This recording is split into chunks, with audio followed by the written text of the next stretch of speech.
Hello guys, welcome to my mini blog. তো বলো, কেমন আছো তোমরা সবাই? আবারও অনেক দিন পর চলে এলাম একটা মিনি ব্লগ নিয়ে তোমাদের সাথে। অনেক দিন ধরে আমি কোনো ভিডিও দিইনি, বিশেষ করে মিনি ব্লগ তো দেওয়াই হয়নি।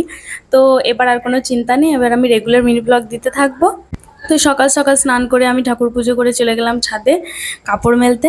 আর এখানে না প্রচণ্ড পরিমাণে গরম, দেখো সকাল 8টা বাজতে না বাজতে কেমন রোদ বেরিয়েছে। আমাদের ওয়েস্ট বেঙ্গলে তো এখন প্রত্যেক দিন বৃষ্টি হচ্ছে, কিন্তু এই দিকটাতে একদম বৃষ্টিই নেই, প্রচণ্ড পরিমাণে গরম। আর ছাদ থেকে তোমাদেরকে একবার দেখিয়ে দিই দৃশ্যটা কতটা সুন্দর। তারপর আমি ডাক পেয়ে চলে গেলাম কাঁচরাগুলো দিতে, কিন্তু খুব হাসি পেলো, কারণ কাঁচরাবালি আমরা আসেইনি, অন্য কেউ ডাক দিচ্ছিল আর আমি চলে গেছি কাঁচরাগুলো নিয়ে, তাই আবার ঘুরে চলে আসলাম। তারপরে সকালে ব্রেকফাস্ট করে নিলাম। তারপর আমি বসে পড়লাম আমার হাজব্যান্ডের কয়েকটা অ্যাসাইনমেন্ট লিখতে, কারণ ও ডিউটি চাপে এগুলো করতে পারে না, আমি ওকে করে দিই। তারপর আমি লাঞ্চে বানিয়ে ফেলেছিলাম আজকে খিচুড়ি। তারপর কিছুক্ষণ শোয়ার পরে দেখলাম যখন ঘুম আসছে না, দেখলাম একটা উপন্যাস পড়া যাক। তোমরা কে কে এই উপন্যাসটা অলরেডি পড়ে ফেলেছো আমাকে একটু কমেন্টে জানাবে প্লিজ।